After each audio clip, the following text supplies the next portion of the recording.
The Google Pixel 9 is Google's big Hail Mary, I think, in the smartphone space. This is going to be the biggest Google launch, I think, ever in the history of Google. And honestly, I think it's going to be the biggest launch if you look at other mobile carriers too. So with the Google Pixel 9, we're expecting not two, but three Pixel phones. The Pixel 9, the Pixel 9 Pro, the Pixel 9 Pro XL. But then we're also expecting the Pixel 9 Fold or whatever we're going to call it. I don't know what the name is going to be. Hopefully it's not going to be like the Pixel 9 Pro Fold 2 or whatever, but we'll see what it is. But either way, that's three phones, a folding phone, and we know that we're getting the new Pixel Watch. And there's supposed to be two models of the Pixel Watch. So we're looking at Pixel Watch 3, Pixel Watch 3 XL, and that's just what we know. There could be more. I mean, could we see a surprise entry in the earbud department? Could we see some other things, maybe some tags? Who knows? But it's going to be huge. And on top of that, we're getting Android 15. So Google's not holding anything back. We got the new Tensor chip. Probably there'll be a new camera in the Pixel 9 series Pro phone, at least the Pixel 9 Pro, I would imagine. And there's going to be new AI stuff. So Google basically kicked off all the AI stuff last year. And then we got it in Samsung, and now Apple's getting it with their Apple Intelligence this fall. And basically everybody and their brother is getting AI from somewhere, or Google's making it for them, or they're creating it. And Google, I think, is probably still kind of number one in that space, even though I don't think they're the best at marketing it. I think that Samsung is doing a better job with Google's AI than Google is. But yeah, this is going to be big. And well, hopefully it works, because I like the Google phones. I like their software. I like the stuff that, well, I don't want to say I like the stuff they do, because they really make me scratch my head sometimes. But I do like their phones, and I'm interested to see what happens here. So I think they're trying to do like this big, massive push. We've been seeing build up. I mean, Google's been investing in their own brand. They've been trying to build off of this Tensor chip platform, good, bad, worse, and different. But we're on the Tensor 4. And the benchmark stuff looks okay from what I've seen. I think it's supposed to be about a 10 to 15% improvement. There is supposed to be more improvements in like the neural core and things like that. So this should be, ideally, if Google didn't screw it up, primed to be a fantastic showcase of what they can do. And if you look around, I mean, really, this is a big comprehensive launch. When you look at the iPhone, it's like, all right, here's our iPhone, here's our iPhone Pro, iPhone Plus, but they don't have a folding phone. You know, they're not going all in on all that stuff yet. So it'll be a big launch for the entire year. If you look at Samsung, they split theirs up. We're fixing to get the foldable phones. We're fixing to get the Fold 6 and the Flip 6. And then in January, presumably, we'll get the S25 Plus and Ultra. But I think this is probably going to be, out of all of the major brands here in the US, the biggest launch for the year. And if not, one of the biggest launches we've ever seen. So I think Google's like, all right, we're in a place where we feel like we can really push the envelope and challenge folks. And I mean, they did change the name of the game this last year when they went to 7 years of operating system updates, 7 years of security patches. So it'll be interesting to see what kind of wizardry they pull out of their hat this go around. But I mean, I said this the other day, I'm excited. And I'm still fight people in the comments all the time, because there's still people calling the Tensor chip a mid-tier chip and all that. Look, it's not mid-tier. Just because it doesn't run Genshin Impact on 120 frames per second without generating any heat, look, it's not designed to be a gaming phone. Can it play games? Of course, yes, absolutely. It can play all sorts of games. It can play a lot of these AAA title games without any issues. But it's not like the S24 Ultra. It's not like the iPhone 15 Pro Max, where they're going hand in hand with some of these developers. You look at the iPhone and they've got Resident Evil 8, The Village on there. I mean, yeah, if that's what you want to do, go for it. But from a flagship performance, from a capability perspective, and what we should see with advancements in AI, advancements in the camera stuff, I think it's going to be something finally special. I think this last go around, when we got the Pixel 8, a lot of people, myself included, kind of eye rolled at the AI features, because a lot of the features really seemed like stuff that, one, really wasn't very AI driven, or two, it's stuff that we've already been doing that they just kind of attached some names to, and they're like, oh, we've got AI.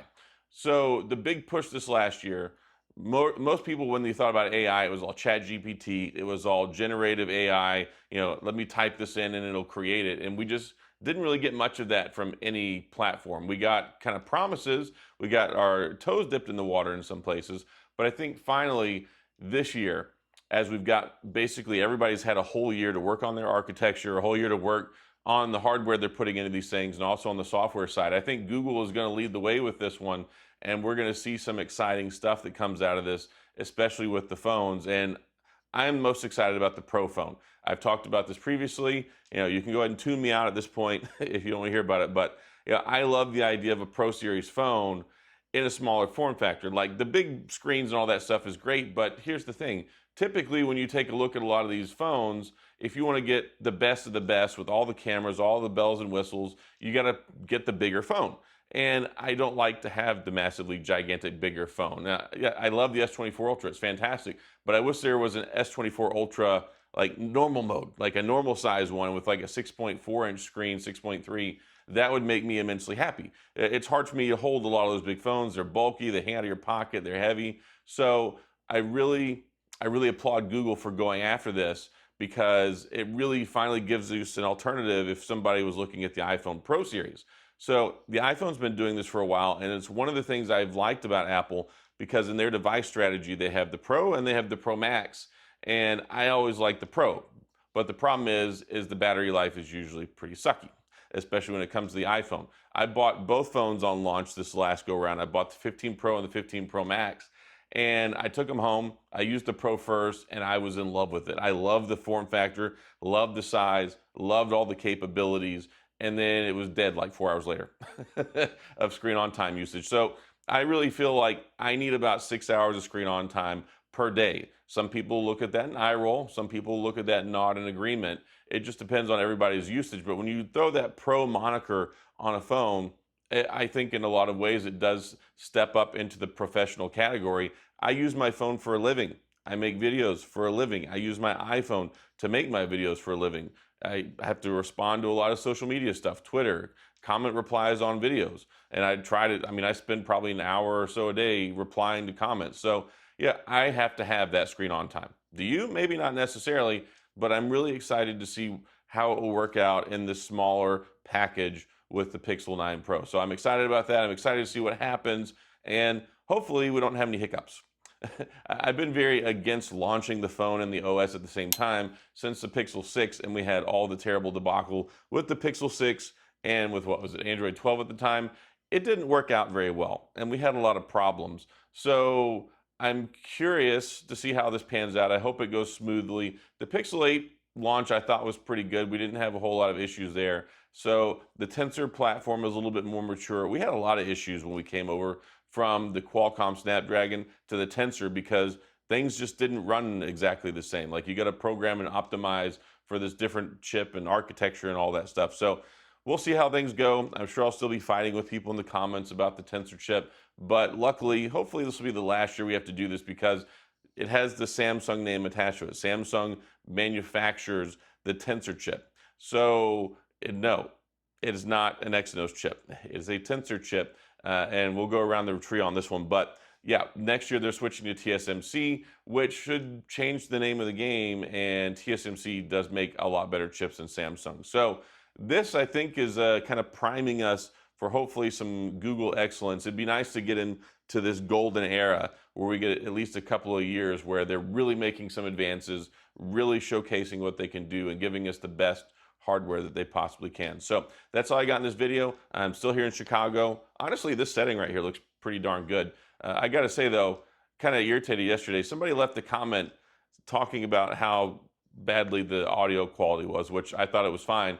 But they're like, yeah, I'm unsubscribing because you won't invest in audio quality. Even though I spent $400 for this microphone a few weeks ago, and I'm recording in a hotel room, I have no control over the audio. But yeah, if people want to be that petty, then peace out. But I have been actively putting a lot of investment into trying to make the videos better. I know I can't do anything about my face or my hairline. I mean, I guess I could, but I'm not putting any of that spray in my hair. So that's all I got. If you have any questions or comments, please go to the comment section. I'll do my best to get back with you. Let me know what your thoughts are on and concerns when it comes to the Tensor 4, when it comes to the Google Pixel platform, all these crazy things that are coming down the road. And if you're in the market for this stuff, then hit the like and the subscribe button and the little notification bell if you want updates when new videos come out, because I put out videos basically every day, and I'm going to be covering a lot of Pixel stuff.